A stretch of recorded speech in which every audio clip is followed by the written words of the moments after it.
नमस्कार। कैसे हैं आप लोग? उम्मीद है कि अच्छे होंगे और आपकी पढ़ाई लिखाई भी अच्छी चल रही होगी।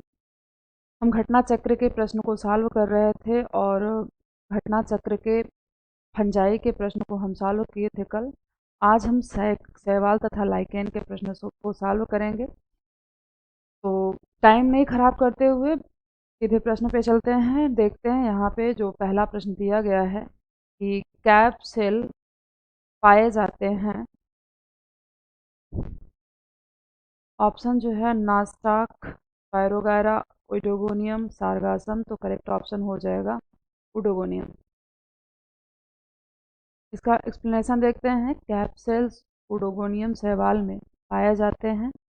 उडोगोनियम तंतुवत अशाखित होता है। इसमें कुछ कोशिकाओं की बनी तिर्यक पट्टी ट्रांसवर्स बैंड पाई जाती है। ये कोशिका विभाजन के फलस्वरूप एक टोपी जैसी संरचना बनाती है जिसे एपिकल कैप कहते हैं। इस तरह के कैप बनाने वाली कोसा को कैप कोसा कहते हैं। अगला प्रश्न देखते हैं। अगला प्रश्न देखते हैं इसमें क्या दिया गया है।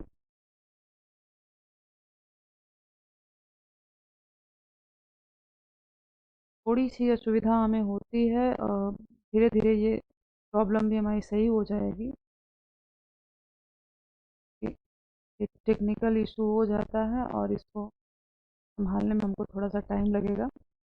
अगला प्रश्न इसमें दिया गया है कि कोशिका विभाजन के दौरान टोपी कोशिका कैप सेल्स बनती हैं। ऑप्शन जो दिया गया है उडोगोनियम में, एक्टोकार्पस, कारा में, पॉलीसाइफोनिया में। करेक्ट ऑप्शन हो जाएगा उडोगोनियम। उडोगोनियम अभी इससे रिलेटेड ही प्रश्न जस्ट ऊपर हम देखे हैं, तो एक्सप्लेनेशन देखने की आवश्यकता नहीं है हमें। अगले प्रश्न की ओर हम चलते हैं। अगला प्रश्न देखते हैं इसमें क्या दिया गया है। अगला प्रश्न इसमें दिया गया है कि कौन सी शैवाल कृषि में महत्व रखती है। नास्टाक, आसिलेटोरिया, जिलीडियम। ए तथा बी। करेक्ट ऑप्शन हो जाएगा ए तथा बी। नास्टाक और आसिलेटोरिया ये नाइट्रोजन फिक्सेशन का कार्य करते हैं, ब्लू ग्रीन एल्गी हैं। और ये जो होते हैं जब नाइट्रोजन फिक्सेशन कर देते हैं तो पौधे नाइट्रोजन को मृदा से लेते हैं, क्योंकि सीधी नाइट्रोजन को पौधे नहीं ले पाते, यौगिक के रूप में नाइट्रोजन को लेते हैं। तो ये नाइट्रोजन को वायुमंडलीय नाइट्रोजन को यौगिक के रूप में परिवर्तित कर देते हैं, जिससे पौधे आसानी से उसको ग्रहण कर लेते हैं और पौधों की उर्वरा शक्ति मतलब मृदा की उर्वरा शक्ति बढ़ जाती है और पौधों में पैदावार अच्छी। एक्सप्लेनेशन देखते हैं इसमें क्या दिया गया है। नास्टाक, एनाबिना, आसिलेटोरिया आदि नील हरित शैवाल में वायुमंडलीय नाइट्रोजन का स्थिरीकरण करने की क्षमता होती है। अब प्रयोगों द्वारा यह स्थापित हो चुका है कि धान की खेतों में नील हरित शैवाल का संरोपण करने से पैदावार 30% तक बढ़ाई जा सकती है। नील हरित शैवालों के उपयोग से भूमि की उर्वरा शक्ति बढ़ने के कारण इनका कृषि में महत्व है। अगला प्रश्न देखते हैं। इनमें से कौन सा शैवाल समुद्री पानी में बहुत गहराई में मिल सकता है। यहाँ पे ऑप्शन जो दिए गए हैं, ऑप्शन इसमें है लाल शैवाल, भूरी शैवाल, हरित शैवाल, सुनहरी शैवाल। तो करेक्ट ऑप्शन हो जाएगा लाल शैवाल। लाल शैवाल जो होती है समुद्र में गहराई में पाई जाती है। प्रकाश के कारण समुद्र में हरे, भूरे तथा लाल रंग के शैवालों का वितरण विभिन्न गहराई पर मिलता है। लाल शैवाल अधिक गहराई पर तथा भूरे तथा सुनहरे शैवाल उनमें कम, जबकि हरे शैवालों का वितरण कुछ ही गहराई तक होता है। ठीक है, अगले प्रश्न की ओर हम बढ़ते हैं। अगला प्रश्न क्या दिया गया है।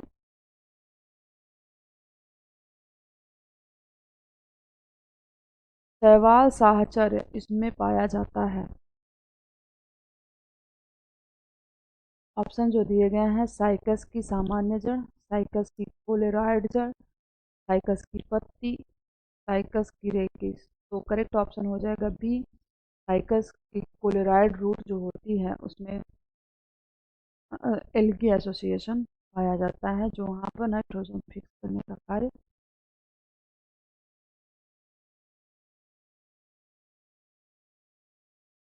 साइकस की कोलेरॉइड जड़ों, कोलेरॉइड रूट में बहुत से नील हरित शैवाल नास्टाक, एनाबिना आदि सहजीवी रूप में वास करते हैं। इस भाग को शैवाली क्षेत्र कहते हैं, जहाँ उपस्थित शैवाल तथा नाइट्रोजन स्थिरीकरण नाइट्रोजन फिक्सेशन क्रिया करते हैं। अगले प्रश्न की ओर हम चलते हैं। अगला प्रश्न देखते हैं इसमें क्या दिया गया है।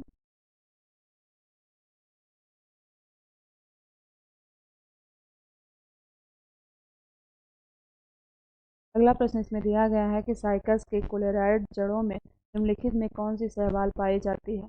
ऑप्शन है आसिलेटोरिया, एनाबीना, साइटोनिमा, वाल्वाक्स। करेक्ट ऑप्शन हो जाएगा एनाबीना। एनाबीना और नास्टॉक जो होते हैं वो साइकस की क्लोराइड जड़ों में नाइट्रोजन फिक्सेशन का कार्य करते हैं। शैवाली क्षेत्र इनके विशेष लक्षण हैं। एल्गल जोन की बात की जा रही है यहाँ पर।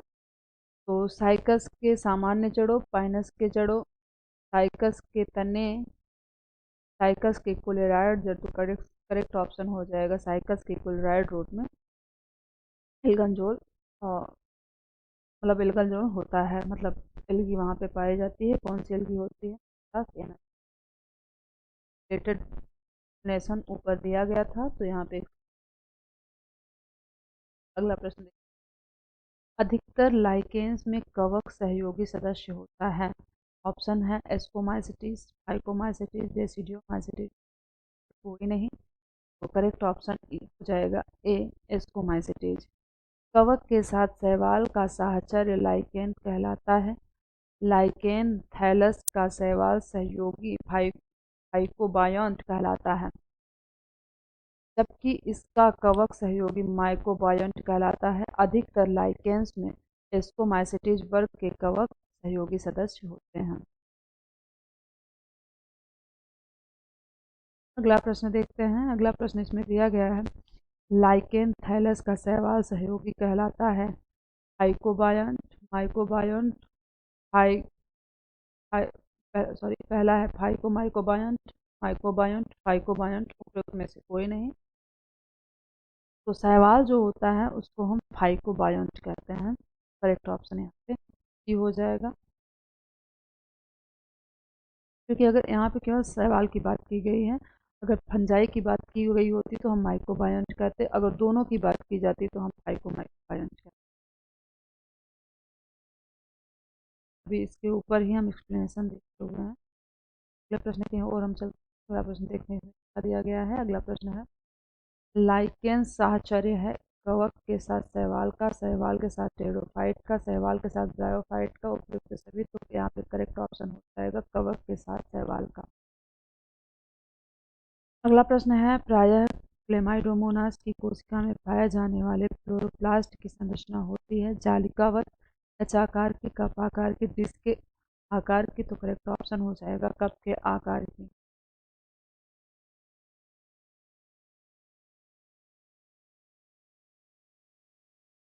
एक्सप्लेनेशन देखते हैं। एक्सप्लेनेशन इसमें क्या दिया गया है।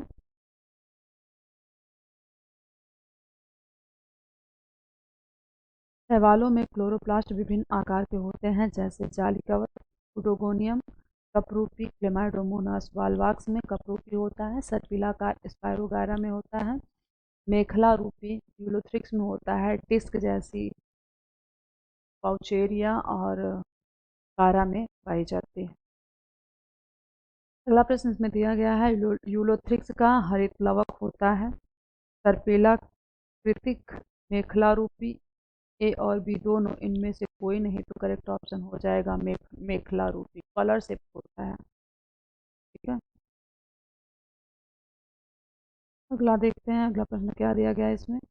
नास्टाक एक प्रकार है नील हरित शैवाल का, हरित शैवाल का, भूरी शैवाल का, लाल शैवाल का। तो नास्टाक जो होता है नील हरित शैवाल का एक प्रकार होता है जो नाइट्रोजन फिक्सेशन करने का कार्य करता है।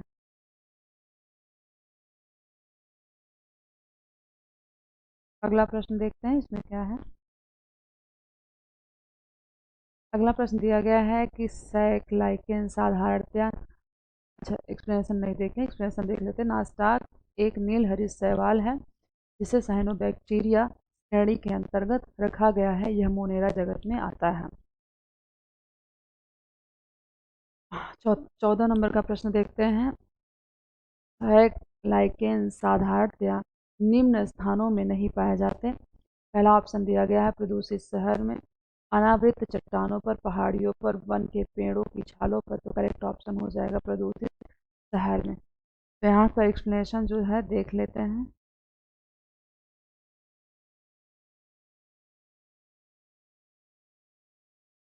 सैक साधारणतः प्रदूषित शहर में नहीं पाए जाते हैं। प्रदूषित वातावरण में प्रकाश संश्लेषण की क्रिया बाधित होने के कारण ये तेजी से नष्ट होने लगते हैं।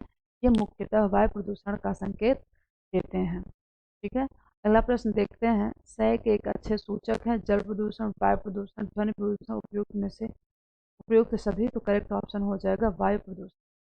सैक वायु प्रदूषण विशेषतः सल्फर डाइऑक्साइड से संबंधित के अच्छे सूचक हैं। ये प्रदूषित वातावरण में तेजी से नष्ट होने लगते हैं और वायु प्रदूषण के संकेत देते हैं।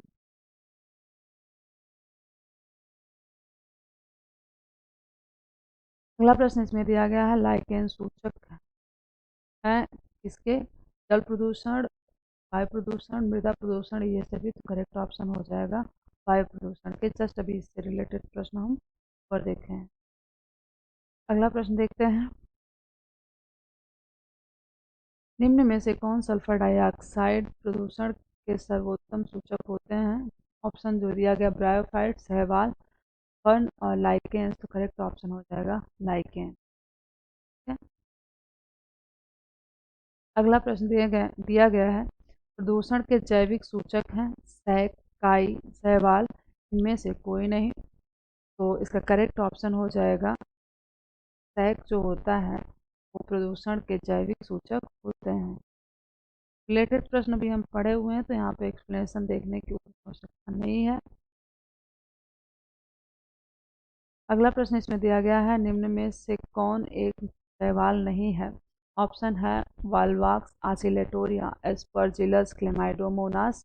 तो यहाँ पर एस्परजिलस जो है ये फंजाई है। बाकी में भी यहाँ ऑप्शन दिए गए हैं, ये सभी क्या है?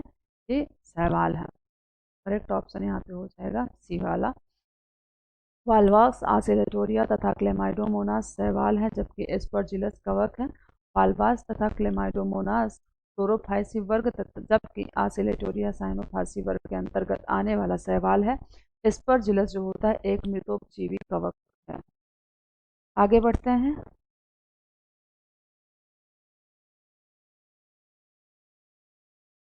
अगला प्रश्न इसमें दिया गया है कि परपट्टी मस, प्रस्टोज, पर्डिल, फोलियोज और छूफिल फ्रूटिकोज किस पौधों के समूह में आते हैं?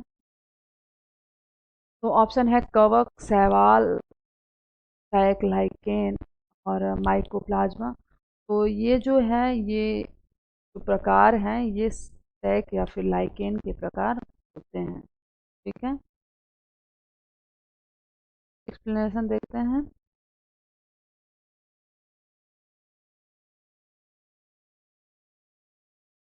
हमने देखते हैं क्या दिया गया है।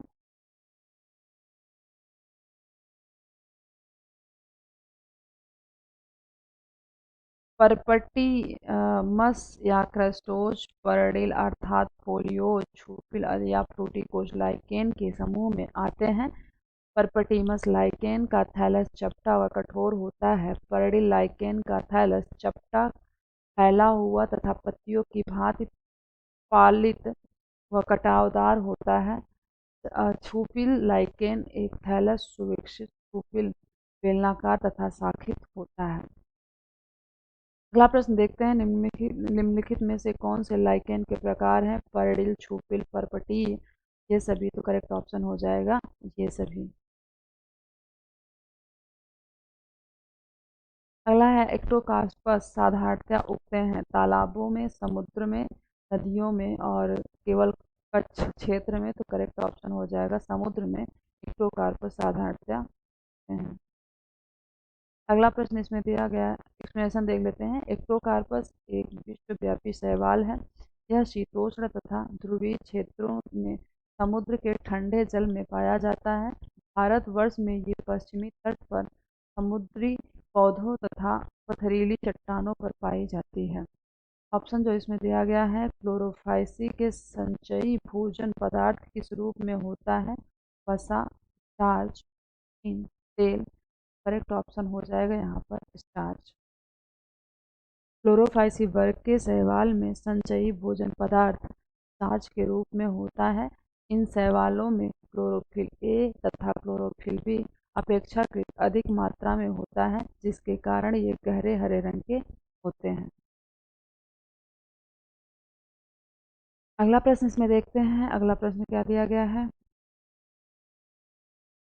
आकारिकी विभेदन के संचालन में केंद्रक के कार्य की खोज की गई थी। ड्रोसोफिला में, एसिटाबुलेरिया में, हरी मटर में, न्यूरोस्पोरा में। तो करेक्ट ऑप्शन यहाँ पे हो जाएगा एसिटाबुलेरिया में। आकारिकी विभेदन के संचालन में केंद्रक के कार्य की खोज की गई थी। तो एक्सप्लेनेशन जो यहाँ पे है, एसिटाबुलेरिया नामक शैवाल में केंद्रक और कोशिका द्रव्य के आभासी संबंधों का अध्ययन किया गया था। इसमें देखा गया था कि आकारिकी विभेदन के संचालन में केंद्रक महत्वपूर्ण भूमिका निभाती है। इस प्रयोग को हैमरलिंग प्रयोग के नाम से जाना जाता है। अगला प्रश्न देखते हैं। अगला प्रश्न क्या दिया गया है? अगला प्रश्न है, निम्नलिखित में कौन सी शैवाल में द्विगुणित जनन अंग पाए जाते हैं? ऑप्शन जो दिया गया है, सिग्नीमा, सारगासम, ओइडोगोनियम और पॉलीसाइफोनिया। तो करेक्ट ऑप्शन हो जाएगा सारगासम। सारगासम का जो शैवाल होता है वो द्विगुणित जनन तंत्र, उसमें जनन अंग पाए जाते हैं। सारगासम एक भूरी शैवाल ब्राउन एल्गी है जिसमें द्विगुणित जनन अंग पाए जाते हैं। इनका मुख्य शरीर भी द्विगुणित होता है। अगला प्रश्न देखते हैं। अगला प्रश्न इसमें दिया गया है कि लिटमस एक प्राकृतिक रंजक है जो प्राप्त होता है लाइके शैवाल से, कवक से, लाइकेन से, काई से। तो करेक्ट ऑप्शन यहाँ पे हो जाएगा लाइकेन से।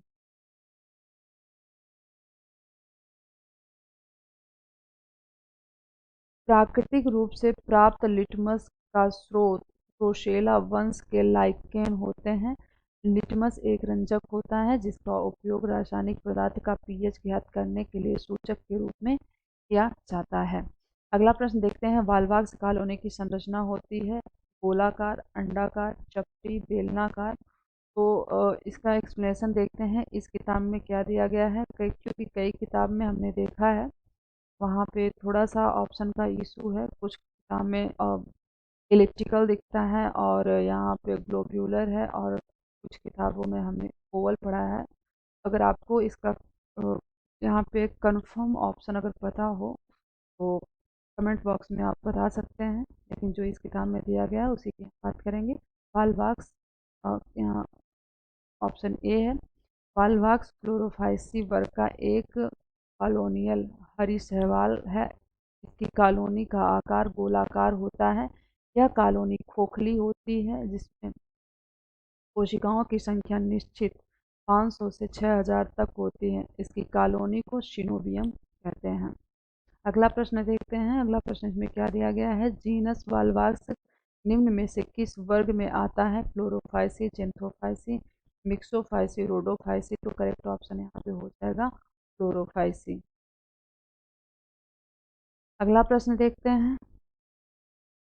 वालवाक्स का थैलस कहलाता है सीनोसाइट, सिनोबियम, कॉलोनी, तंतु। करेक्ट ऑप्शन हो जाएगा सिनोबियम। इससे रिलेटेड प्रश्न ही अभी हम ऊपर देखे हैं, तो इसलिए यहाँ पे एक्सप्लेनेशन दिया भी नहीं है, एक्सप्लेनेशन देखने की हमें आवश्यकता भी नहीं है। अगला प्रश्न है, बौना नर पाया जाता है आसिलेटोरिया, इक्टोकार्पस, पॉलीसाइफोनिया, उडोगोनियम। तो बौना नर जो होता है उडोगोनियम में पाया जाता है। उडोगोनियम की कुछ जातियों में एंड्रोस्पोर का विकास एक छोटे नरतंतु पर होता है जिसे बौना नर या डायनेंड्रिया कहते हैं। यह इपिफाइटिक रूप से मादा तंतु पर विकसित होता है।